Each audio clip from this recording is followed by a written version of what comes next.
इस वीडियो में हम कंपाउंड इंटरेस्ट या सूद दर सूद की मिसाल के ज़रिए एक मुस्तकिल अदद या एक कांस्टेंट नंबर ई के बारे में समझने की कोशिश करेंगे।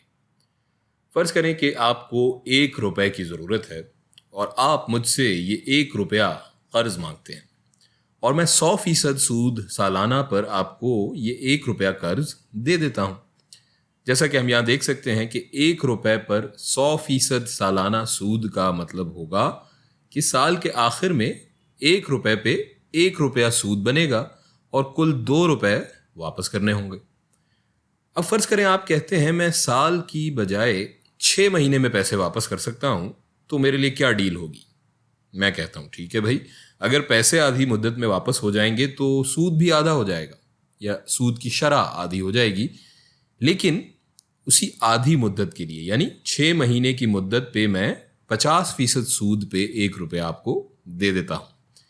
इस हिसाब से 6 महीने बाद 50% के हिसाब से सूद बनेगा 50 पैसे और 1 रुपया हमारा असल हमारी जो अमाउंट थी या प्रिंसिपल अमाउंट जिसे हम कहेंगे, सो कुल वाजिबुल अदा रकम हो जाएगी 6 महीने बाद 1.5 रुपया।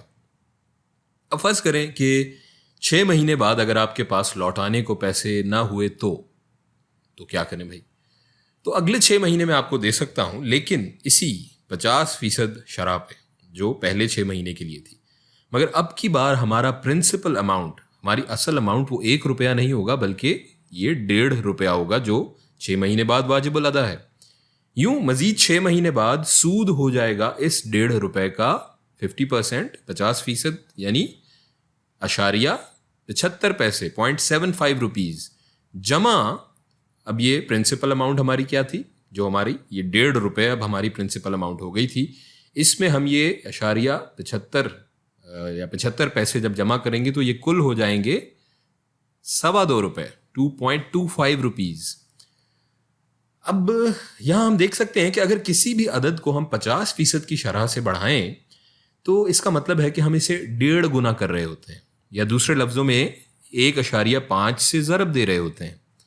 यहां हर महीने में हम 1.5 1.5 से ज़रब दे रहे हैं, एक बार यहां ऊपर और दूसरी बार ये अगले 6 महीनों के लिए। इसे हम लिख सकते हैं कि प्रिंसिपल अमाउंट 1 रुपया ज़रब ये 1.5 का स्क्वायर, क्योंकि 2 बार हमने ज़रब दिया है 1.5 से 1.5 से, तो ये स्क्वायर हो जाएगा। इसी तरह यहां पहली मिसाल में 100% शरह का मतलब है कि हम अपनी असल रकम को 2 से ज़रब देंगे। इसे हम लिख सकते हैं कि हमारी असल रकम ज़रब 2, और यहां चूंकि एक बार ही ज़रब दे रहे हैं, साल में एक बार ही हमने मुद्दत रखी है, इसकी ताकत यहां क्या हो जाएगी? 1। अब अगर हम इसको मजीद उमूमी शक्ल में लिखना चाहें, मजीद जनरल फॉर्म में इसे हम लिखना चाहें, तो हम लिख सकते हैं 1 ज़रब ये हो जाएगा हमारी असल रकम जमा 100% बटा ये हमारी मुद्दत 1 साल, और इसकी ताकत हो जाएगी ये 1 जो हमने ऊपर लिखी है। अब ये तीनों मसावात दरअसल एक ही हैं, लिखने का तरीक़ा मुख्तलिफ है बस। इसी तरह हम ये दूसरी जो हमारी यहाँ इक्वेशन है, इसको हम लिख सकते हैं 1 ज़रब हमारी असल रकम 1 जमा सूद की शरह 50% को हम 100% बटा 2 लिख सकते हैं, क्योंकि 1 साल में 2 बार की मुद्दत के लिए हमने ये सूद की शरह बनाई है, और इसकी ताकत हो जाएगी पूरे की 2, क्योंकि हमारी मुद्दत 2 है, साल में 2 बार हम ये शरह जो है सूद की अप्लाई कर रहे हैं इसके ऊपर। अब अगर आप कहें कि 6 महीने की बजाय मुझे माहाना सूद पर उधार मिल जाए तो हमारा हिसाब क्या होगा? 12 महीने की मुद्दत पे सूद हो जाएगा, क्या हो जाएगा? 100/12। हम लिख सकते हैं, जैसे अब हमने ये इक्वेशन लिखी है इसकी शक्ल में अगर हम लिखें जनरल फॉर्म में, हम डायरेक्टली लिख सकते हैं कि असल रकम ज़रब 1 जमा 100/12 और इसकी ताकत वही जो मुद्दत है हमारी 12। अब इस वैल्यू को अगर हम कैलकुलेटर से मालूम करें तो ये बराबर होगा 2.613 रुपीज़ के। अब यही हिसाब हम आगे बढ़ते हैं, फ़र्ज़ करें कि हम यही हिसाब रोज़ाना की बुनियाद पे लगाएं तो क्या होगा? तो हम इस इक्वेशन को लिख सकते हैं कि हमारी असल रकम 1 रुपया ज़रब 1 जमा 100 बटा इस बार क्या होगा, साल में कितने दिन होते हैं, 365। सो 100% डिवाइडेड बाय 365 और इसकी ताकत भी 365 हो जाएगी।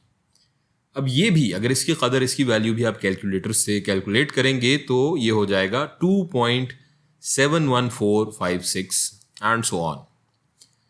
अब यहां से दिलचस्प सूरत हाल बन रही है कुछ। जैसे जैसे हम इस अदद को बढ़ाते जा रहे हैं यहाँ, तो हमारी तवक्को तो ये है कि जब ये ताकत बढ़ती जाएगी इस पूरी चीज़ की, तो इसका जवाब भी एक बड़ा अदद होना चाहिए।